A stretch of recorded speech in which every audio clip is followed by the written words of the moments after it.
अच्छा देखो सीन ये, हमारे पास जो मेडिकल फिजिक्स होता है, मेडिकल फिजिक्स के अंदर चार टॉपिक होते हैं, सही है। एक्सरे, सीटी स्कैनिंग, पेट स्कैनिंग और अल्ट्रासाउंड, सही है। ये चार टॉपिक होते हैं और इन चारों में से एट टाइम्स दो आ जाते हैं अगर छोटे हों, जैसे सीटी स्कैन और एक्सरे कभी कभार मिल मिला के आ जाता है। अदरवाइज वो एक कोई भी जो है ना मेडिकल से कोई भी एक टॉपिक आता है, सही है। और वो तकरीबन 8 to 10 मार्क्स का होता है। ओके, सो मेडिकल फिजिक्स की जो औकात है वो तकरीबन एट ये टू टेन तो वही मार्क्स है की है। जैसे last year radio active, last जो ईयर क्या एंड था? में लास्ट क्वेश्चन आता, लास्ट ईयर जो अ, रेडियो एक्टिविटी का जो क्वेश्चन आता था ना लास्ट पेज हाँ। पे एएस में, हम्म। वैसा है। Sort of, okay. लेकिन लेकिन जो है इसकी मतलब उसकी तो बिल्कुल कोई औकात नहीं थी, लेकिन इसकी थोड़ी औकात है, राइट।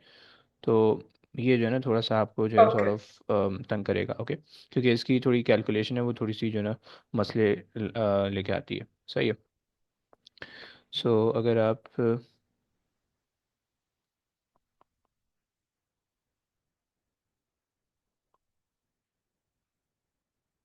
सो मेडिकल फिजिक्स जो है वो आपके पास तकरीबन 8 to 10 मार्क्स में आएगा, सही। अच्छा, अब इसका सीन ये है, पेपर 5 में नहीं आता, सही, सिर्फ पेपर 4 की कहानी है। और इसके अंदर जो है आपके पास चार चीज़ें हमने यहाँ से पढ़नी है। X rays, okay, X ray okay.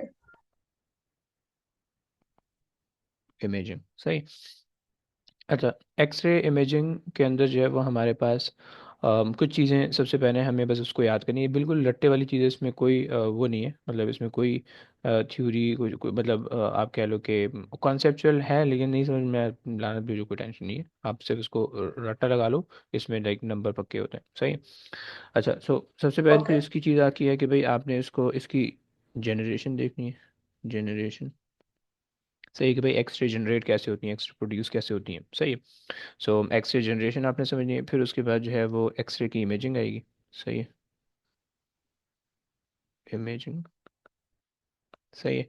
And उसके बाद फिफ्थ थर्ड जो है वो आपके पास है उससे रिलेटेड कैलकुलेशन, ओके। सो इसके अंदर बेसिकली ये तीन चीज़ें आती हैं, सही है, कि भाई ये जनरेट किस तरह से होगी, इमेजिंग किस तरह से होगी और कैलकुलेशन किस तरह से होगी। और ये पूरा कुल मिला के एक्सरे के अंदर सिर्फ ये चीज़ है, सही। जनरेशन इसकी कभी कभार 4 से 5 नंबर में भी स्ट्रेट अवे वो दे देते हैं, सही है। तो हमने जो है स्टेप बाय स्टेप तीनों चीज़ों को समझनी है, सही। अगर हम थोड़ा सा एक जो है ना जनरलाइज ओवरव्यू लिखें एक्सरे का, तो हम इसको इस तरह से लिख सकते हैं कि भाई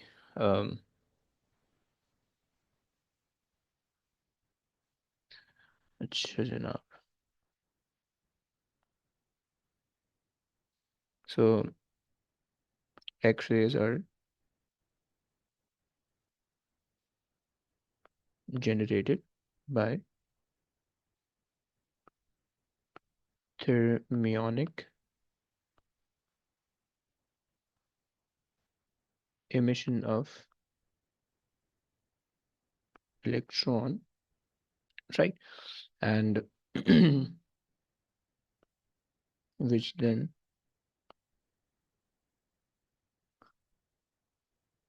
incident on the body, okay. So um, the X-ray photons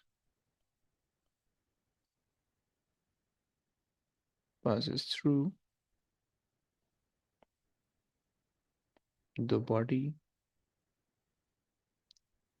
and detected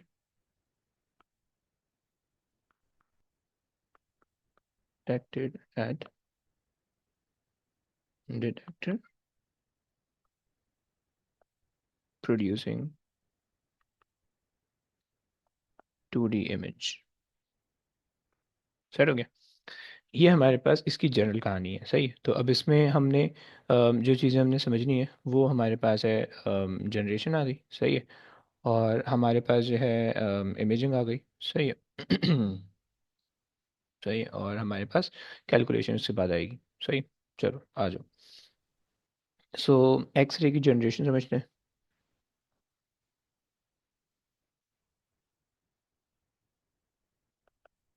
generation of X-rays, bro ऐसी फालतू बैठी हुई लिख भी रही हो?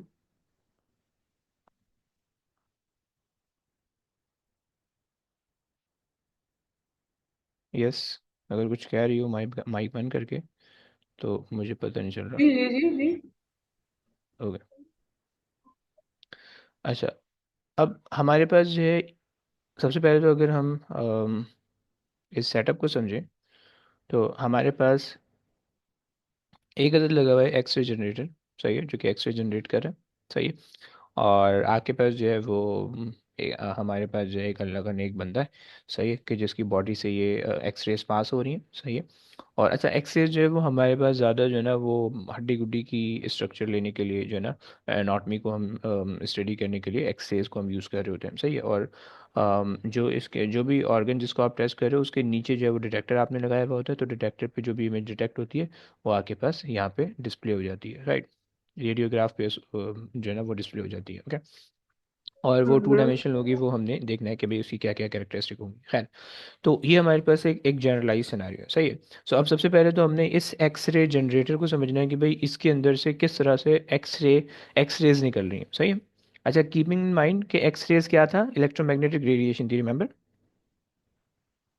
यस, या काइंड ऑफ। सही है। प्रॉब्ली ओ होगी। लेवल्स के अंदर होगी, क्या मतलब ये है? या सही है। या। सो वो जो है एक्सरेज जो है वो क्या बोलते हैं, अपना इलेक्ट्रोमैग्नेटिक रेडिएशन है, सही है। और हम उस रेडिएशन को कह रहे होते हैं एक्सरेज फोटॉन्स, ओके। मतलब लाइट के, हमने पिछले चैप्टर के अंदर पढ़ा होता है कि लाइट के जो लाइट के अंदर भी पार्टिकल होते हैं, और वो पार्टिकल जो है हम उसको फोटॉन्स कह रहे होते हैं, सही हो गया।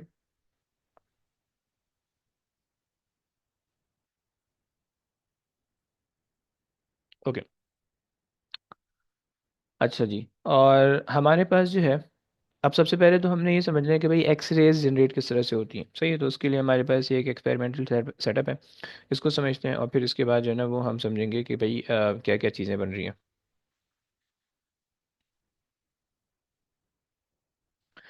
ओके। सो अब यहाँ पे हमारे पास जो है हमने ज़रा जो है ना इसको हमारे पास जो है, आप कह लें कि यहाँ पे फिलामेंट वायर या कोई भी जो है ना हमारे पास जो है वो एक सॉर्ट ऑफ फिलामेंट ही होता है, सही है, जिसके अंदर टंगस्टन होता है, टंगस्टन होता है। और हमारे पास जब हम उसको पोटेंशियल डिफरेंस अप्लाई करते हैं उस पर, तो उसकी वजह से जो है वो एनर्जी गेन करता है और वो बहुत ज़्यादा हीट अप हो जाता है, सही है।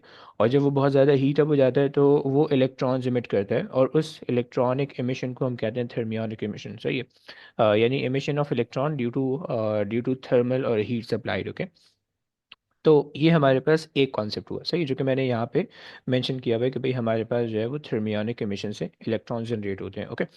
तो हमने ये कहा कि भाई अच्छा जी, यहाँ पे थोड़ा सा थोड़ा थोड़ा लिख देते हैं कि भाई electrons are generated due to PD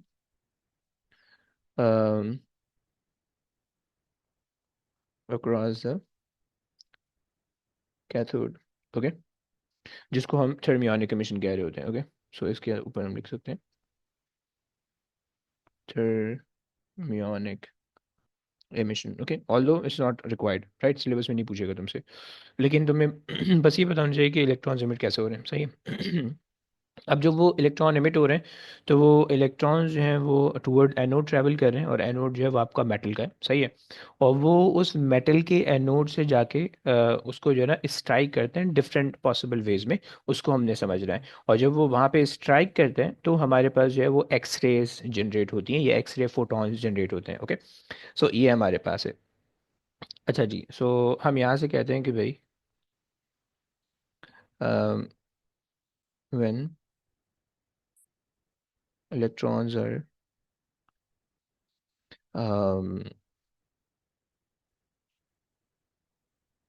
अच्छा जी, इलेक्ट्रॉन ये हम कह रहे थे strikes the metal anode,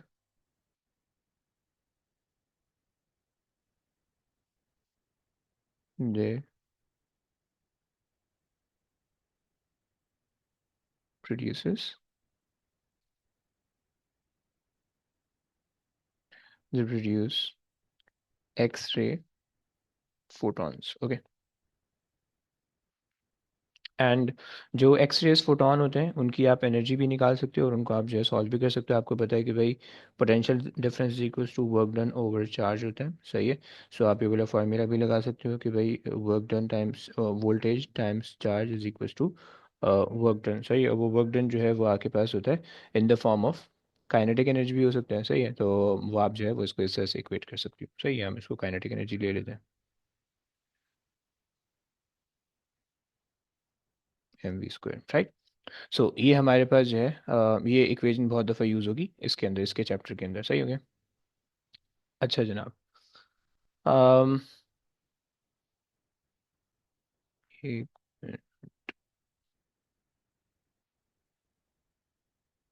perfect, सही हो गया। अच्छा, अब हमारे पास जो है अगर आपने इससे फोटॉन्स की एनर्जी निकालनी है तो आप इससे फोटॉन्स की एनर्जी भी निकाल सकते हो, क्योंकि ये जो एनर्जी है ये एनर्जी बेसिकली ये एनर्जी किस चीज़ की एनर्जी है, ये एनर्जी है इलेक्ट्रॉन की एनर्जी, ओके। और जब ये एनर्जी कन्वर्ट होगी तो ये एनर्जी कन्वर्ट होके फोटॉन्स की एनर्जी यानी एक्स रेज की एनर्जी में कन्वर्ट हो जाएगी।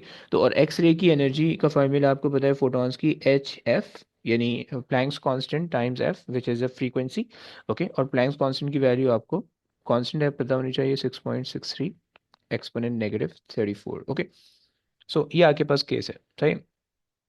तो इससे जो है वो आप निकाल सकते हो इलेक्ट्रॉन की या फोटॉन्स की एनर्जी, ओके। तो खैर, यहाँ तक कहानी हो गई। अब हमने अब ये समझना है कि भाई जो है हमारे पास जब फोटॉन्स जनरेट हो रहे हैं तो वो किस तरह से जनरेट हो रहे हैं, सही है। तो उसके लिए जो है ना ज़रा कुछ हमें डायग्राम देखनी पड़ेगी। हाँ हाँ हाँ हाँ, वेट मुझे ज़रा डायग्राम की जुगाड़ करने दो। ओके, लेट्स से कि मेरे पास जो है ये दो केसेस हैं, सही है। सो अब मेरे पास, आप समझ लो ये मेरे पास दो एटम है, सही है। ये दोनों एटम मेटल एनोड के हैं, ओके। यानी अगर मैं यहाँ पे जूम इन करूँ, सो बेसिकली ये जो आपके पास एनोड लगा हुआ है, सही है। इस एनोड के मैंने दो एटम चूज़ किए हुए हैं, सही है। और मैं उन दो एटम को देख रहा हूँ कि उन दो एटम पे क्या हो रहा है, सही है। तो अब इनकमिंग इलेक्ट्रॉन है, सही है। और वो इनकमिंग इलेक्ट्रॉन ये जो मेटल एनोड के जो एटम्स हैं उनसे किस तरह से इंटरेक्ट कर रहे हैं वो हमने समझना है, सही है। सो एक जो इलेक्ट्रॉन होगा वो आपके पास आ रहा होगा, सही है। वन ऑफ द इलेक्ट्रॉन जो कि आपके पास आ रहा होगा, सॉरी, कम ऑन, ये आपके पास आ रहा होगा, राइट, सीधा सीधा। और ये एक काम करते हैं, इसको बना देते हैं। अब जी जब ये यू पास हो रहा है तो आपके पास न्यूक्लियस आपको पता है पॉजिटिवली चार्ज होता है, तो जैसे ही न्यूक्लियस के पास से पास होगा सो वो बेंड हो जाएगा, ओके। और वो बेंड होके पास हो जाएगा, सही हो गया। और तुम्हें पता है कि अगर वो बेंट होगा तो इसका मतलब है कि उसके अंदर एक्सेलरेशन आ गई, सेंट्री क्योंकि सर्किल सर्किल बन गया तो एक्सेलरेशन आ जाएगी, राइट। या डिसेलरेट हो जाएगा, राइट। तुम कह सकते हो कि भाई अट्रैक्शन मतलब उसको अट्रैक्शन जो है पॉजिटिव नेगेटिव चार्ज की अट्रैक्शन जो है उसको डिसेलरेट कर देगी, राइट। सो एक केस तो ये पॉसिबल है कि भाई इलेक्ट्रॉन किसी दूसरे इलेक्ट्रॉन से स्ट्राइक ना करे, ओके। और वो जो है ना बस सिर्फ डिसेलरेट होता हुआ पास हो जाए, एक केस, सही। दूसरा पॉसिबल केस ये है कि हमारे पास जो है जो इनकमिंग इलेक्ट्रॉन है वो किसी इलेक्ट्रॉन को स्ट्राइक करके नॉकआउट कर दे, ओके। सो इस इलेक्ट्रॉन को नॉकआउट कर दे, सही है। तो ये भी निकल जाएगा और इसके साथ जो पुराना वाला इलेक्ट्रॉन था वो भी निकल जाएगा, सही हो गया, ये निकल गया। और ये दूसरा वाला इलेक्ट्रॉन जो हमारा इनकमिंग था वो भी निकल गया, सही है। अच्छा, अब इससे क्या होगा कि आपके पास जो है ये इलेक्ट्रॉन भी निकल गया, सही है।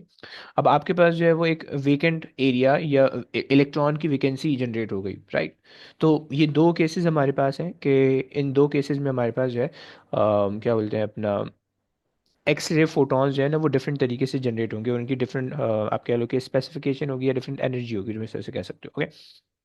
अच्छा और तुम्हारे पास इसके अंदर एक तीसरा सिनेरियो भी पॉसिबल है और वो ये चलो सही है।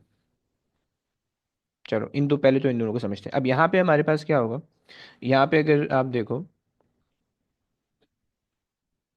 सो हम कहते हैं कि भाई electrons are decelerated due to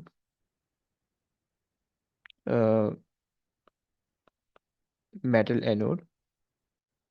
okay, पहली बात हो गई। अच्छा, अगर तो डिसेलरेट हो रहा है तो इसका मतलब है कि उसकी एनर्जी कम हो रही है, राइट? तो इसका मतलब है वो एनर्जी किसी ना किसी फॉर्म में निकालेगा बाहर, राइट? और वो एनर्जी जो निकलेगी वो in the form of photons निकल रही होगी या in the form of X rays निकल रही होगी, राइट? अच्छा जी, सो electrons are decelerated due to the metal anode, right? अच्छा, since we have a lot of different electrons and उनकी जो deceleration होगी वो भी different होगी, यानी continuous manner में होगी, right? सो हम ये कह सकते हैं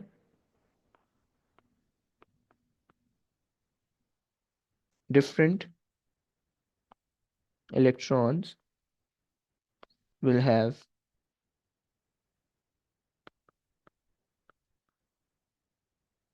different या फिर range of acceleration। आप acceleration कह लो, deceleration कह लो, दोनों चलेगा, सही है। हम deceleration ही कह देते हैं।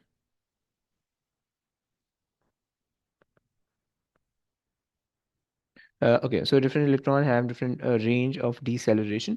ओके, अब चूंकि रेंज ऑफ डीसेलरेशन है तो उसके कॉरस्पॉन्डिंग जब एनर्जी जनरेट होगी या फोटॉन्स जनरेट होंगे तो वो भी एक एक रेंज या एक जो है कंटिन्यूस डिस्ट्रीब्यूशन के अंदर जनरेट होंगे, राइट? सो हम यहाँ पे कह सकते हैं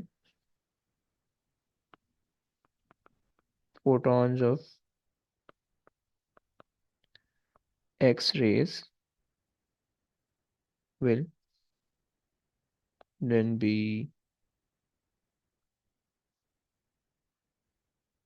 generated in the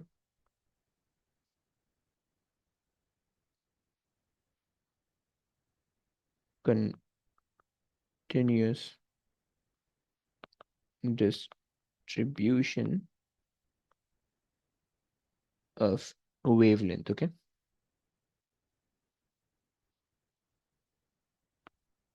come on।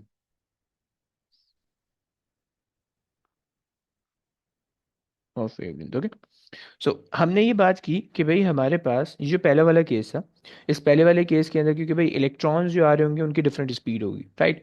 जब उनकी डिफरेंट स्पीड होगी और उनका जो डीसेलरेशन का मैग्नीट्यूड है, जब वो एनोड के पास, anode anode metal anode target जो है उसके पास से पास होंगे, तो उनकी जो डीसेलरेशन की जो पैटर्न है वो डिफरेंट होने वाली है, राइट?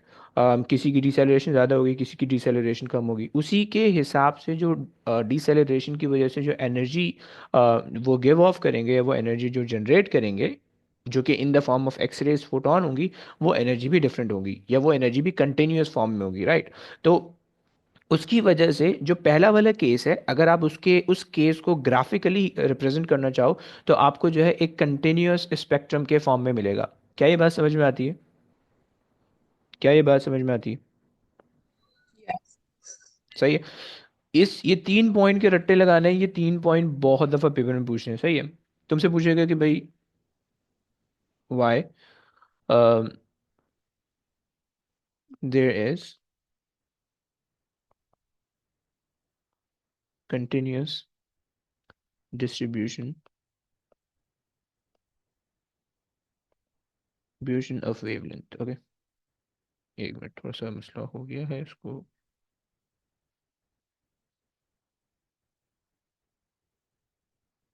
थोड़ा सा एक और। परफेक्ट, सही। अच्छा जी, इसको पकड़ के ऊपर करते हैं। सही है, continuous distribution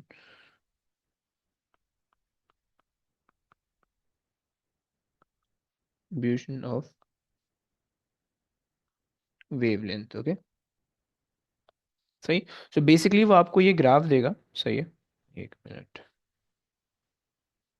सही है। सो वो बेसिकली आपको इस तरह का ग्राफ बना के देगा, सही। पेपर में ये ग्राफ बहुत दफ़ा आएगा, सही। और इसमें ये जो कंटिन्यूस डिस्ट्रीब्यूशन आपको दिख रही है इधर, अब आप ये देखो कि ये कंटिन्यूस डिस्ट्रीब्यूशन आपको दिख रही है, राइट। पीक्स को जरा इग्नोर मारो, तो ये आपको वेवलेंथ यहाँ पे दी हुई, इंटेंसिटी यहाँ पे दी हुई है, और एक कंटिन्यूस डिस्ट्रीब्यूशन आपको दिख रही है इसके इस ग्राफ के ऊपर। तो ये जो कंटिन्यूस डिस्ट्रीब्यूशन है, ये मेनली मेनली इस पहले वाले केस की वजह से है, कि ये जो पहला वाला केस है, ये जो है ना, जब इलेक्ट्रॉन डिसेलरेट होगा तो उसकी वजह से जो है वो आपके पास ये कंटिन्यूस डिस्ट्रीब्यूशन आपको दिख रही है, राइट। अच्छा, दूसरा केस हमारे पास ये है कि भाई this is a sharp cut of, okay, कि भाई ये शार्प कट ऑफ क्यों आ रहा है, और ये जो सुपर इम्पोज पीक है ये क्यों आ रही है, राइट। सो हमारे पास जो है तीन चीज़ें इस डायग्राम के अंदर हमारे पास होती हैं, तीनों को लिख लेते हैं। ये हमारे पास होती हैं super impose impose peak, okay. Okay, ये मेरे पास है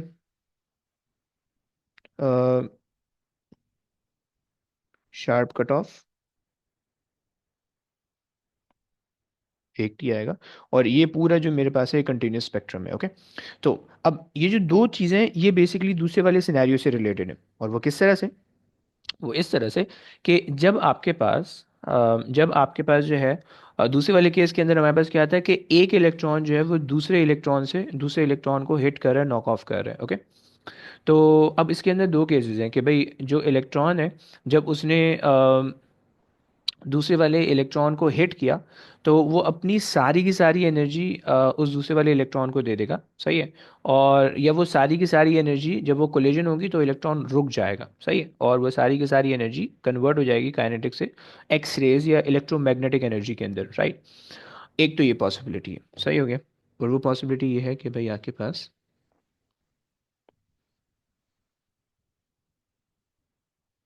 अच्छा जी, सो हम ये कहते हैं कि भाई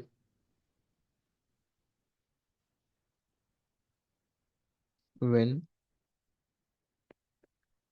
इलेक्ट्रॉन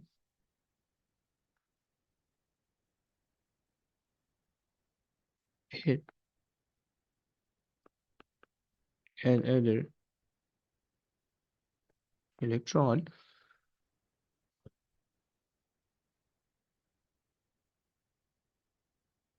and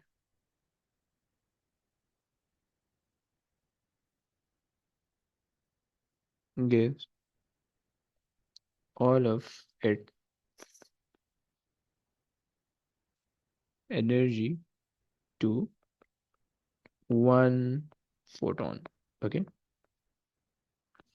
तो अब इलेक्ट्रॉन जो है एक सिंगल कोलिजन में स्टॉप हो गया, सही है।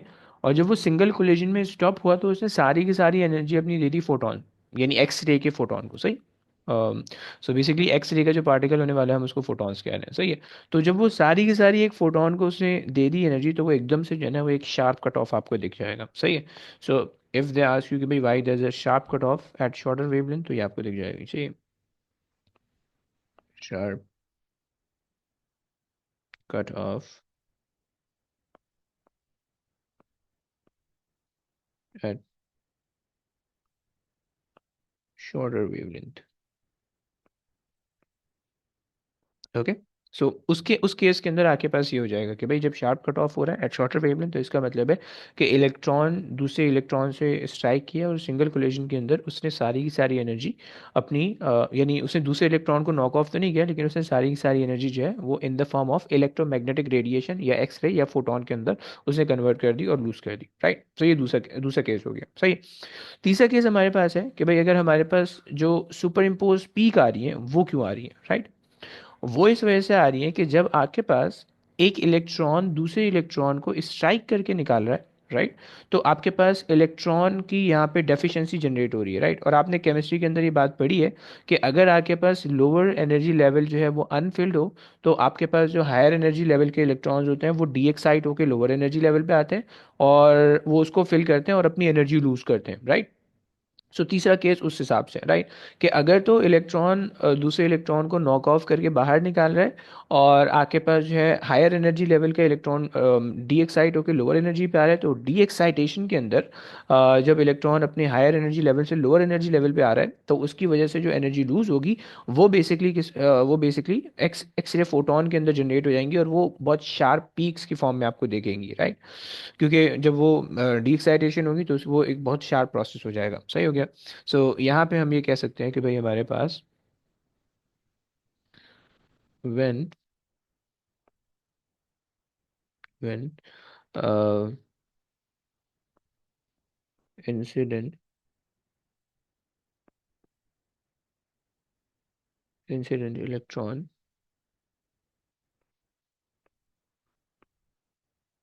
knock off the electron of lower energy level, okay, and electron of higher energy level dxide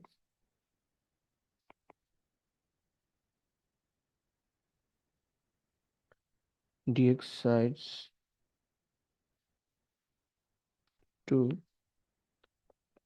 its position, okay, एक मिनट।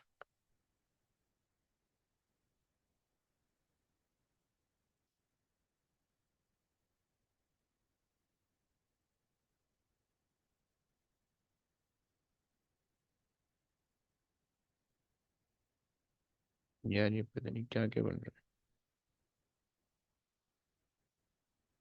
है यहाँ पे।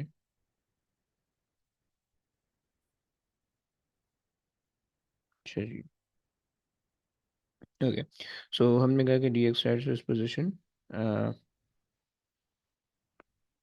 by giving off energy in the form of x-rays, okay। सो ये तीन केसेस हमारे पास है, सही। और तीसरे केस के अंदर आप ये लिख दोगे कि भाई हमारे पास जो है वो सुपर इम्पोज पीक की जो है ना रीजन आपके पास आ जाएगा, okay. So super impose peaks, okay, सही हो गया। बच्चों यहाँ तक बात समझ में आती है? यहाँ तक कहानी में कोई मसला किसी को, एनी प्रॉब्लम? ज़रा हाँ ना बोल दो, जाओ जल्दी। दोनों को समझ में आ रही है? जी। परफेक्ट। सही, ये बिल्कुल रट्टे वाली चीज़ है, इसके अंदर कोई मतलब ऐसे कोई रॉकेट साइंस नहीं है, बिल्कुल सिंपल सी रट्टे वाली चीज़ है, ओके। ओ तेरी, यार ये तो गलत है यार, ये तो चीटिंग है। हम्म हम्म हम्म हम्म,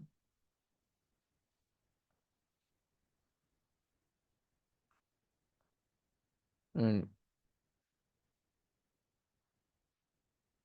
ओके, सही हो गया। सो यहाँ तक हमने ये बात समझ ली कि भाई अगर हमारे पास इस तरह का कोई ग्राफ आ रहा है तो उस ग्राफ को किस तरह से समझना है। ये तीन तीन पोर्शन है, शार्प कट ऑफ है, कंटिन्यूस स्पेक्ट्रम है और आपके पास सुपर इम्पोज पीक है। पहली तो ये चीज़ हो गई, सही। और अच्छा जी, इसको भी कट एंड यहाँ पे कहीं पे पेस्ट कर देते हैं। इस पिक्चर के अंदर भी बेसिकली आपको यही चीज़ उन्होंने बताई हुई है, सही है। कि आपके पास जो है वो डिफरेंट वोल्टेजेस हैं, सही। अब जाहिर बात है, अगर आपके पास एनोड एनोड जो आपने कनेक्ट किया हुआ है, अगर हम ऊपर चलें, एनोड जो हमने कनेक्ट किया हुआ है, अगर तो उस एनोड के जो भी पोटेंशियल डिफरेंस है, सही, एक्सेलरेटिंग पोटेंशियल डिफरेंस है। सो एनोड का जो भी पोटेंशियल डिफरेंस है वो उस पर भी डिपेंड करती है चीज़ें, सही है। कि भाई अगर आप उसको ज़्यादा पोटेंशियल डिफरेंस दे रहे हो तो इसका मतलब है कि वो इलेक्ट्रॉन को अपनी तरफ बहुत तेज़ी से अट्रैक्ट करेगा, राइट। जब वो अट्रैक्ट करेगा तो इलेक्ट्रॉन्स की एनर्जी बहुत ज़्यादा होगी, राइट। जब वो एनर्जी बहुत ज़्यादा होगी तो जब वो डीसेलरेट होंगे तो वो ज़्यादा एनर्जी लूज़ करेंगे, तो जब वो ज़्यादा एनर्जी लूज़ करेंगे तो जो आपके पास एक्सरेस फोटोन होंगे उनकी इंटेंसिटी काफ़ी हाई होगी, ओके। सो आपके पास जो है वो इन्होंने ये कुछ चीज़ें, इन्होंने कुछ ग्राफ के तौर पे आपको बना के दिया हुआ है कि भाई if you have 50 kilo volts आपके पास जो है एनोड पोटेंशियल है, तो आपके पास जो है जो इंटेंसिटी है वो ज़्यादा होगी, राइट। और वेवलेंथ आपको दिख जाएगी, जो मैक्सिमम वेवलेंथ है वो भी टुवर्ड द राइट शिफ्ट हो जाएगी, ओके। और आपके पास जो शार्प कट ऑफ है वो और ज़्यादा शॉर्टर वेवलेंथ पे जाता जाएगा, राइट। ऑल्दो ये बहुत ज़्यादा रिक्वायर्ड नहीं है, सही, बट इन्होंने एक्सप्लेनेशन के तौर पे दिया हुआ है। एंड नीचे इन्होंने ये भी बताया हुआ है कि भाई electron decelerated by the nucleus, right. वो मैंने तुम्हें बताया कि पॉजिटिव चार्ज की वजह से अट्रैक्शन होगी, डिसेलरेट होगा, सही है। और वो जो भी डिसेलरेशन होगी उसकी एनर्जी जो है वो एक्स रेज के अंदर कन्वर्ट हो जाएगी, राइट। ये एक केस उन्होंने बताया, दूसरे दोनों केस हमने ऊपर डिस्कस कर लिए, सही। यहाँ तक समझ, दोनों को समझ में आ गया? एनी प्रॉब्लम, कोई भी मसला? No. परफेक्ट। अच्छा जी। अब यहाँ से आगे जो है ये तो हमने एक्स रे की जो है ना वो हमने जनरेशन समझ ली कि भाई हमने एक्स रे हमने जनरेट कर लिया, सही। यानी यहाँ से जो है ना ये जो इलेक्ट्रॉन्स आ रहे थे और यहाँ से टकरा के जनरेट होके इलेक्ट्रॉन, सही। अब इलेक्ट्रॉन्स जब इलेक्ट्रॉन वहाँ से जनरेट फोटॉन्स जनरेट हुए हैं, यानी एक्स रेज जनरेट हुई हैं, तो वो जो एक्स रेज थी, अब उसने जो है ना वो नीचे हमने एक अदद बॉडी रखी हुई है या ऑर्गन रखा हुआ है, उससे उसने पास होना है और उसे इमेज बनानी है, सही है।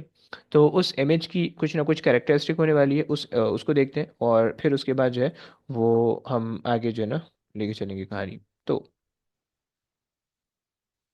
अच्छा, सबसे पहली चीज़ कि जो आपके पास जो एनोड, जो आपके पास इमेज बनेगी, वो इमेज आपके पास, आप मे बी तुम लोग ने, बहुत सारे लोगों ने इसकी वो देखी हुई होगी, क्या बोलते हैं, एक्सरेज का तुम लोगों में से वो होगा, किसी को एक्सपीरियंस होगा, है किसी को, है एनीबडी, किसी ने हाथ पांव तोड़वाया अपने? Yes. क्या तोड़ा? नहीं, हाथ पाँव नहीं तोड़ा था. It was an X-ray of my chest. But वो ओके अलग बात है. Okay okay fine. तो चलो, सही है। तो अगर आपके पास जो है, तो अगर आपने एक्सरे रिपोर्ट देखी होगी तो आपको एक एक sort of black and white की फॉर्म में जो है ना वो एक्सरे जो इमेज होती है वो आपको दिखती है, राइट। अच्छा जनाब, सो अब यहाँ से हमारे पास जो है ना वो एक्सरे इमेजिंग की बात आती है, सही है, उसको ज़रा समझते हैं।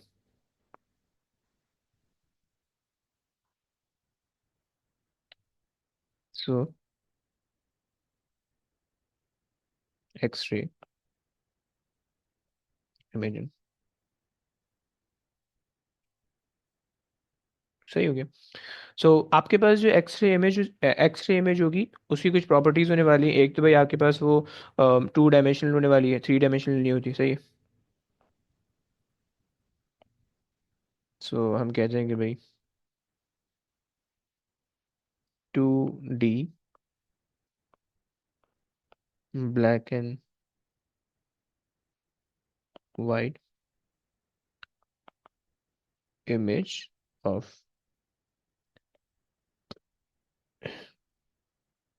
anatomy of the organ will be generated,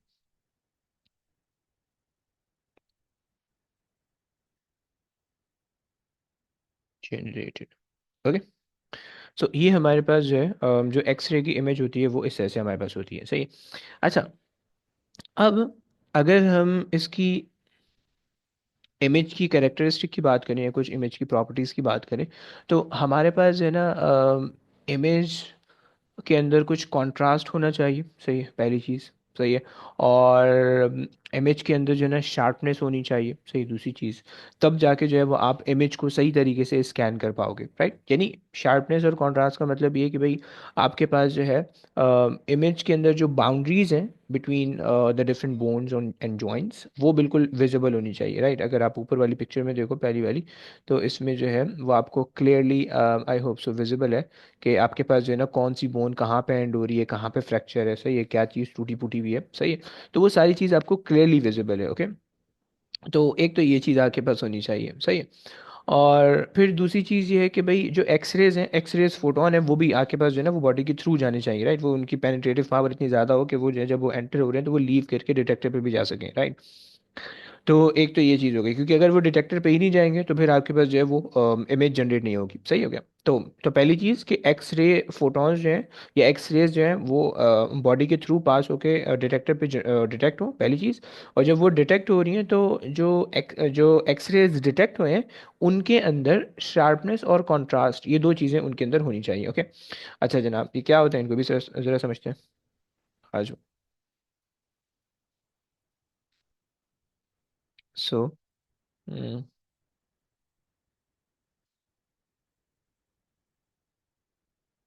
so X-rays should have enough penetrating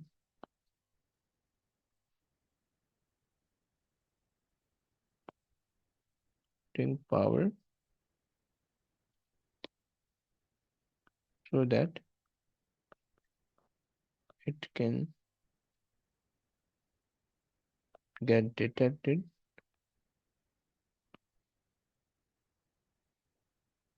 so that okay fine, it can get detected। सही। अच्छा, इस चीज़ को जो है ना वो हम कहते हैं हार्डनेस। ओके। कि हमारे पास जो है ना वो हार्डनेस ऑफ एक्सरे बीम क्या है। सही है। सो ये हम कहते हैं हार्डनेस ऑफ एक्सरे। सही हो गया। सो सो हार्डनेस ऑफ एक्सरे बीम हमारे पास होती है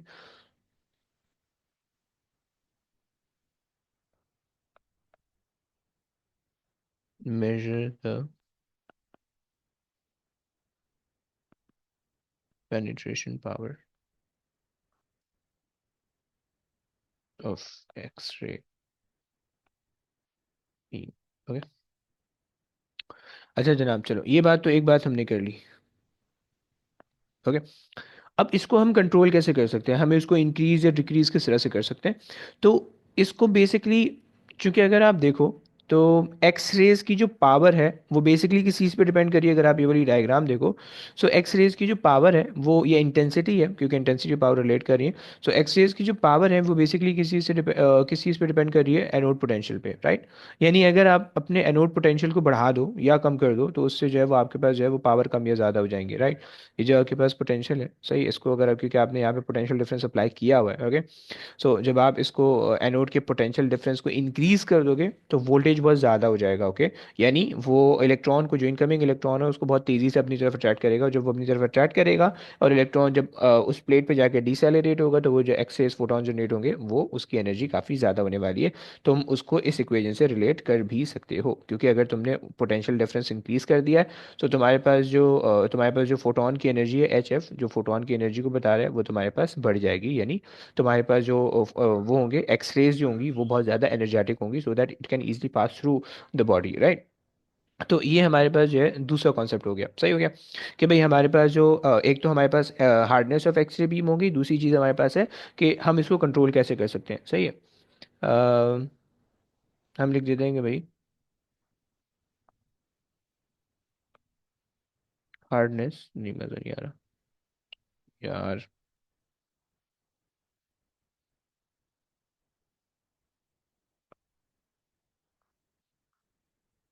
hardness can be controlled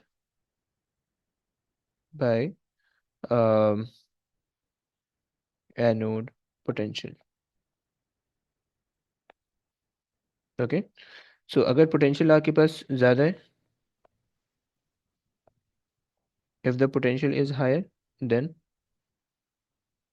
hardness will also be greater। Okay, hardness will also be greater. सही। चलो, अब ये कहानी हो गई। अब हमारे पास ये दो बातें हो गई। सही है। जब हार्डनेस आपने इंक्रीज कर दी यानी अब आपकी एक्स रे जो है वो आपकी बॉडी से इजीली पास हो रही है, राइट। तो अच्छा, एक चीज़ यहाँ पे और भी लिख लेते हैं कि भाई हमें हार्डनेस ज़्यादा क्यों करनी है। एक चीज़ तो हमने लिखी कि भाई उसको बॉडी से पास करना है, अगर तो वो बॉडी के अंदर एक्सरे बीम वो हो जाए, ट्रैप हो जाए, तो हमारे पास जो है ना वो प्रॉब्लमेटिक हो सकता है। हमारे जो मसल्स और टिश्यूज़ होंगे ना वो उसको रप्चर करना, उसको जो है ना वो ब्रेक करना शुरू कर देगी, राइट। सो ओवरडोज होने की वजह से वो बहुत ज़्यादा हैजर्डस हो जाएगा। ओके। सो हम इसको कह सकते हैं low energy X ray photons. अच्छा, कभी कभार वो लो एनर्जी को लॉन्गर वेवलेंथ से भी कहेगा। Longer wavelength, okay, longer wavelength और लो एनर्जी आपस में रिलेटेड है, सही है। लॉन्गर वेवलेंथ या low energy of X ray photon, अगर तुम याद करो फॉर्मूले से, अगर तुम रिलेट करना चाहो, सो फॉर्मूला हमने ये पढ़ा था, ई energy of photon is equals to hc over lambda, right? So either you have a higher wavelength or a lower energy, right? यानी अगर higher wavelength होगी, longer wavelength होगी, तो lower energy होने वाली है, okay? So longer wavelength जो अगर आपके पास होगी, तो उसका मतलब है कि लोअर एनर्जी, और lower energy of X ray photon, वो क्या मसला क्या होगा कि भाई lower energy will get trapped in the muscles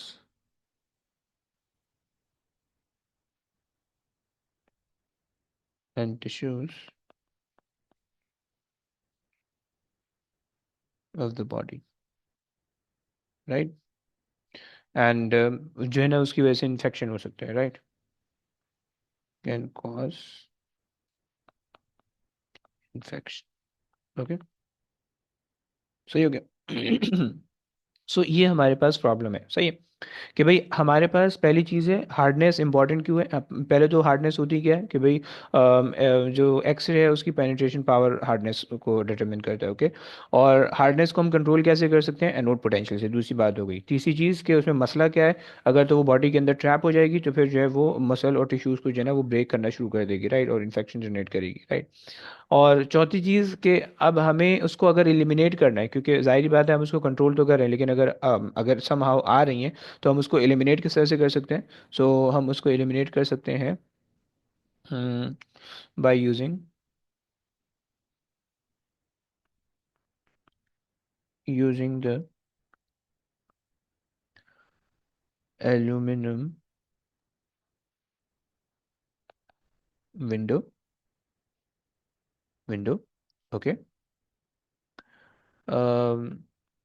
that can absorb the low energy photons, okay. और ये कहाँ पे आप लगाओगे? अगर आप ऊपर जाओ, पिक्चर पे आओ, सो बेसिकली यहाँ पे अगर आप देखो, सो यहाँ से जो फोटॉन्स जनरेट हो रहे हैं, यहाँ से जो फोटॉन्स जनरेट हो रहे हैं, सही है, यहाँ पे जो है वो आप विंडो प्लेस कर दोगे एल्यूमिनियम की, सही है। तो उसके उससे जो है वो सिर्फ और सिर्फ अलाउ करेगी हाई एनर्जी एक्सरे फोटोन को, और लो एनर्जी एक्सरे फोटोन को वो ट्रैप कर लेगी, राइट। सो ये आपको जो है ना वो आपके काम में आसानी कर सकती है, सही है। तो इस तरीके से जो है वो आपका काम हो जाएगा, सही हो गया। चलो यहाँ तक बात हो गई। अब हमने ये तीनों चीज़ें देखी, क्योंकि ये हार्डनेस, इसका कंट्रोल और इसका रिलेशन और इसकी प्रॉब्लम और इसका सोल्यूशन, सब चीज़ होगी, ओके। अच्छा, जब आपने हार्डनेस को कंट्रोल कर लिया, तो अल्टीमेटली आप ये चाहोगे कि भाई आपके पास हार्डनेस जो है वो ज़्यादा हो, राइट, जितनी ज़्यादा होगी आपके ऑर्गन के हिसाब से, राइट, कि बहुत ज़्यादा भी ना हो और बहुत ज़्यादा कम भी ना हो, जो भी रिक्वायर्ड है। जब आपने उस लेवल को रीच कर लिया, सही है, तो अब जो है, अब आपके पास, एक मिनट, ओके, सो जब आपने उस लेवल को रीच कर लिया, तो अब आप जो है ना वो एक्स जो इमेज जनरेट होगी, वो उस इमेज के अंदर जो है ना वो आप दो चीज़ें देखा करोगे, राइट। एक तो आपके पास होगी कि भाई एक्सरे की जो इमेज है वो कितनी ज़्यादा शार्प है, और दूसरी चीज़ कि भाई जो एक्सरे का जो इमेज है उसमें कितना ज़्यादा कॉन्ट्रास्ट है, ओके। सो हमारे पास दो फैक्टर्स होते हैं, शार्पनेस,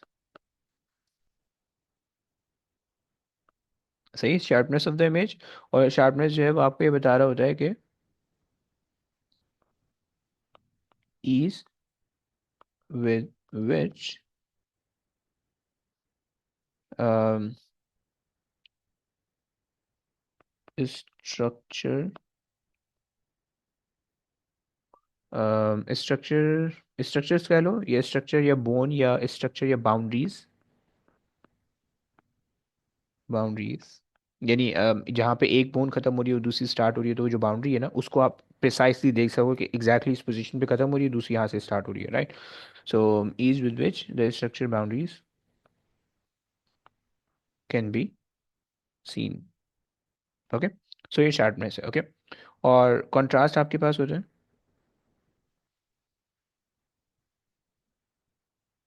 कॉन्ट्रास्ट, सो वो आप कह रहे होते हो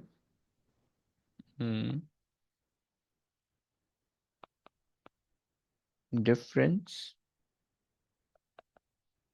in the degree of blackening and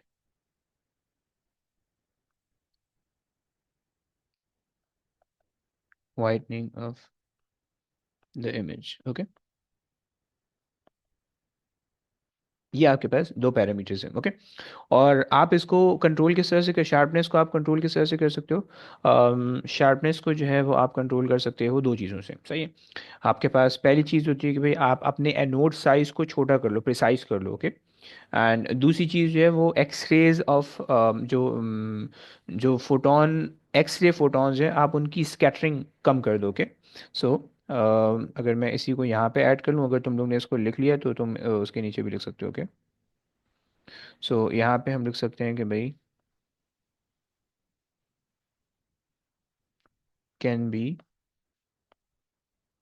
controlled by anode size, okay, and lesser X-ray scattering. So anode side should be smaller. Okay, अगर लार्जर होगा तो वो उसी हिसाब से जो है ना वो आपकी इमेज को ब्लरी कर देगा, सही। सो ये आपको नहीं करना है, सही है। सो कॉन्ट्रास्ट और आपके पास जो है ना वो शार्पनेस इस तरह से कंट्रोल हो जाएगी, राइट? यहाँ तक बच्चों समझ में आती है? यहाँ तो कोई मसला किसी को, एनी प्रॉब्लम? नहीं सर, कोई इशू नहीं। No. परफेक्ट। अच्छा जी, अब यहाँ से यहाँ तक जो है वो हमारी सारी थ्योरी वाली कहानी हमारी कंप्लीट हो गई है, सही है। अब यहाँ से आगे जो है वो हमने कैलकुलेशन वाली थोड़ी सी चीज़ करनी है। यार ये इतनी अजीब, अच्छा भला चल रहा होता है फिर। Beam potential difference, fine. So अब यहाँ आज की क्लास हम ये तक रोकते हैं, सही है। कल की क्लास में जो है ये हमारी थ्योरी पूरी कंप्लीट हो गई। कल की क्लास में हमने इसका एक फार्मूला देखना है, उसकी लीनियराइजेशन देखनी है, और उसको जो है ना वो हमने वो करना है, क्या बोलते हैं अपना, उसको जो है वो हमने फिर मतलब उसको फिर क्वेश्चंस पे अप्लाई करना है। तो कल वाली क्लास में इंशाल्लाह ये एक्स से कंप्लीट हो जाएगा। मैंने तुम्हें फिर इसकी वर्कशीट भी दे देनी है, सही है। चलो बस अब आज की कहानी रखते हैं, अब इंशाल्लाह कल मुलाकात होगी, सही है। चलें, ओके गाइस, टेक केयर, अल्लाह हाफिज़। ओके सर, Allah अल्लाह Hafiz. हाफिज़। हाफिज़ हाफिज़।